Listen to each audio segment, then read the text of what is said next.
राधे राधे, जय श्री कृष्णा। आप सभी को मेरे इस YouTube चैनल पर हार्दिक स्वागत है, अभिनंदन है। प्यारे बच्चों, पिछले वीडियो में मैंने आपको सामुदायिक विकास क्या है, इसकी कैसी परिभाषा है, किस तरह से परिभाषा को हम लिखेंगे कॉपी में, कितने शब्दों में हमें लिखना पड़ेगा, क्या इसके उद्देश्य हैं, क्या इसका तात्पर्य है, इसके बारे में विस्तार से चर्चा किया था।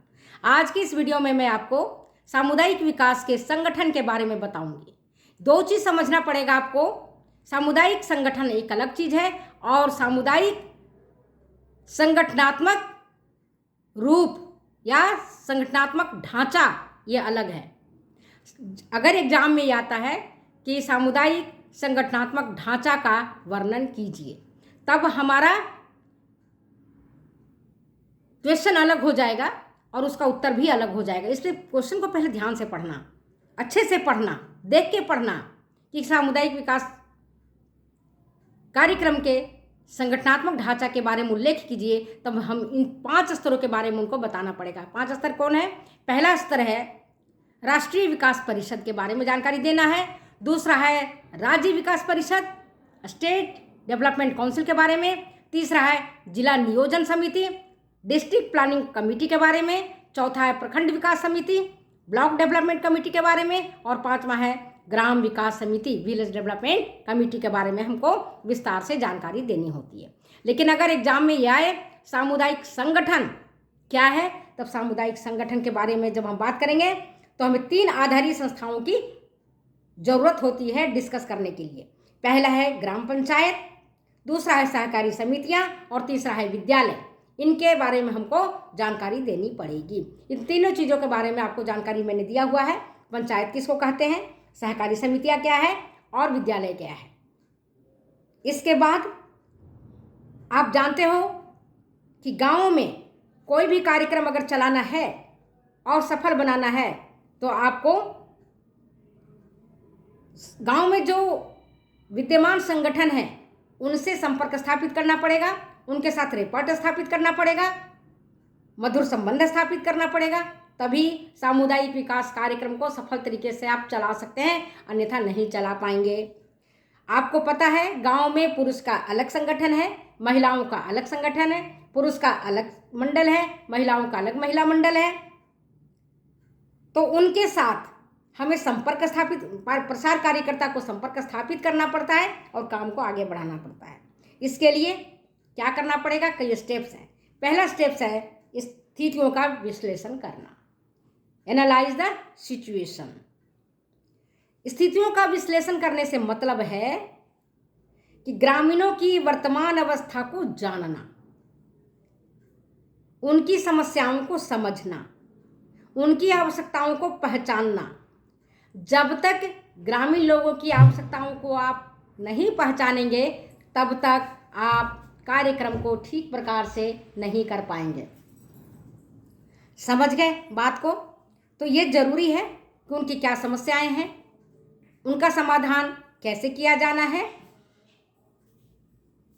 उनकी समस्याओं को समझना, उनकी समस्याओं को, जो समस्याएं बहुत ऐसा है जिसका निराकरण करना समय पर आवश्यक है, तो उन समस्याओं को प्रायोरिटी वाइज निराकरण करना जरूरी है। और जब तक प्रायोरिटी वाइज समस्याओं को हम और उनकी आवश्यकताओं का हम नहीं करेंगे तब तक हम आगे का काम नहीं कर पाएंगे। आपको पता है उनकी क्या आवश्यकता है।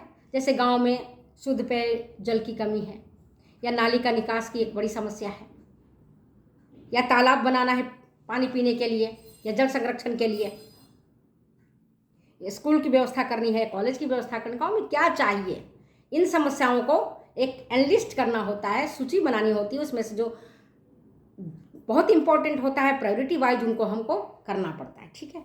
नेक्स्ट जो है वो ये है कार्यक्रम एवं परियोजनाओं का नियोजन करना। ये है planning the program and projects. कौन सी, जब आपको एक बार पता चल गया कि हमारी ये समस्या है, हमारी ये आवश्यकता है, आपने लिस्ट कर लिया, प्रायोरिटी वाइज आपने उसको तैयार कर लिया, टिक लग गई, इन समस्याओं का हमको समाधान करना, इन आवश्यकताओं की हमें पूर्ति करनी है। तब उसके लिए दूसरा स्टेप क्या है? कार्यक्रम और जो परियोजना में है उनके लिए नियोजन करना, उनके लिए प्लानिंग तैयार करनी है। प्लानिंग तैयार करने के लिए कौन सी हम तैयार कर लिए प्लानिंग, तो उसके बाद कौन सी विधियों का हम उपयोग करेंगे, कि किस प्रकार से कैसे हम कार्यक्रम नियोजन में जो लोकल लोग हैं उनको हम शामिल करेंगे, कैसे हम वार्षिक कार्य योजना तैयार करेंगे, कार्यक्रम को हम किस तरह से क्रियान्वित करेंगे, इन सब के बारे में आपको उनको बताना पड़ेगा। और ये सारी स्टेप्स आपको प्रोग्राम प्लानिंग का है। अब प्रोग्राम प्लानिंग में मैंने आपको डिस्कस किया है, इस पर अभी मैं डिस्कस नहीं करूँगी। आगे है समुदाय में मधुर संबंध स्थापित करना। कम्युनिटी के जो लोग हैं उनके बीच रिपोर्ट स्थापित करना जरूरी है, मधुर संबंध स्थापित करना जरूरी है। क्योंकि प्रसार कार्यकर्ता अगर गांव में जाता है और गांव के लोग उसको एक्सेप्ट नहीं करेंगे तो सवाल ही उत्पन्न होता है कि कोई भी कार्यक्रम वो चला सके। इसके लिए प्रसार कार्यकर्ता को डोर टू डोर जाना पड़ता है, घर घर जाना पड़ेगा, लोगों को समझाना पड़ेगा, लोगों को बताना पड़ेगा, लोगों के दिल में उतरना पड़ेगा, उनके दिमाग में उतरना पड़ेगा कि जो कार्यक्रम हम चला रहे हैं वो आपके लिए है, आपके हित के लिए है और आपके द्वारा है, और आप ही इसके संचालन करने वाले हैं। आपके कल्याण के लिए हम ये कार्यक्रम सरकार के द्वारा चलाया जा रहा है और मैं तो केवल इसमें सहायक हूँ। गाँव में भी आपको पता है फूट खूब होती है, वैमनस्य खूब होता है। थोड़ी थोड़ी दूर पर गली वाले चाहेंगे कि हमारे घर के पास स्कूल बने, दूसरे चाहेंगे हमारे घर के पास हमारे गली में स्कूल बने, कोई कहेगा हमारे घर के पास हॉस्पिटल बने। तो इस तरह से आपसी विवाद बहुत होता है। तो उन विवादों को दूर करने का काम प्रसार कार्यकर्ता करता है। तो प्रसार कार्यकर्ता क्या करेगा, उन विवादों को दूर करने के लिए आपस में मेल जोल बढ़ाएगा, लोगों के बीच मधुर संबंध स्थापित करेगा और इस तरह से वो काम आगे करेगा। नेक्स्ट है लोगों की सहभागिता को कार्यक्रमों में बढ़ावा देना, securing participation of the people and involving them. लोगों को, जो स्थानीय लोग हैं जो कार्यक्रम चला रहे हैं, प्रसार कार्यकर्ता लोगों के डेवलपमेंट के लिए, ग्रामीणों के चहुमुखी विकास के लिए, तो उनको चहुमुखी विकास कब होगा, जब स्थानीय लोग उसमें इच्छा जताएंगे, वो लोग जब अपना पार्टिसिपेशन करेंगे, वो लोग जब मदद के लिए आगे आएंगे, तब कार्यक्रम नियोजन सफल होगा, अन्यथा सफल नहीं होगा। अगर स्थानीय लोग जैसे पंच है, सरपंच है, वार्ड पंच है, मुखिया है, प्रधान है, कोई भी है, अगर वो नहीं चाहेगा तो आप गांव में जाकर के कार्यक्रम को सफल नहीं बनाएंगे, नहीं बना पाएंगे, चाहे लाख कोशिश कर लो। वे लोग सारे आपको मारपीट करके गाली गलौज करके भगा देंगे, प्रसार कार्यकर्ताओं को गांव में घुसने ही नहीं देंगे। घुसने के लिए सबसे पहले वहाँ का जो मुखिया है, जो सरपंच है, वहाँ का जो लीडर है, उनको कॉन्फिडेंस में लेना पड़ता है, उनको शामिल करना पड़ता है कि जो कार्यक्रम हम आपके लिए बनाए हैं, आपके गांव में चलाया जा रहा है, तो आप इसमें अपना सहभागिता, आप कोऑपरेट करिए मुझे कार्यक्रम को आगे चलाने के लिए। नेक्स्ट होता है अल्पकालीन और दीर्घकालीन परियोजनाएं तैयार करना।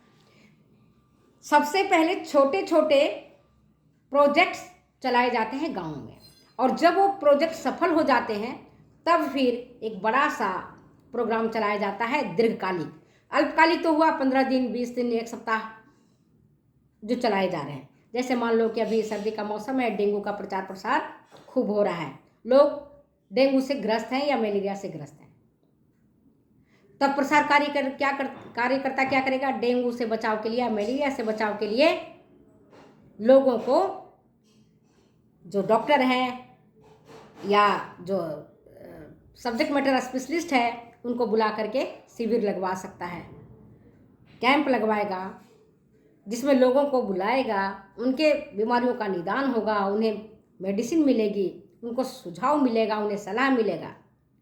तो इस तरह से छोटे छोटे अल्पकालिक प्रोजेक्ट्स को तैयार करके पहले कार्यक्रम को छोटे कार्यक्रम चलाए जाते हैं, और जब वो कार्यक्रम में सफलता मिल जाती है फिर दीर्घकालिक प्रोजेक्ट्स आप चला सकते हैं, जो कि जैसे सड़क का निर्माण करना, ये लंबा काम है, स्कूल बनाना लंबा काम है, हॉस्पिटल बनाना लंबा काम है, नालियों का गांव में आप देखोगे जाकर के तो आश्चर्य होगा कि हर घर की जो नाली है वो बिल्कुल पानी बाहर निकलते रहता है। शौचालय नहीं है तो लोग यत्र तत्र पैखाना कर देते हैं, लेट्रिन कर देते हैं। उसके लिए लोग गाँव अपनी नाली निकलने नहीं देते गाँव में। हमारे गाँव में भी सेम कंडीशन है। मैं जिस गांव में रहती हूँ तो जाके देखती हूँ तो पता चलता है कि नाली ही निकलने नहीं दे रहे हैं।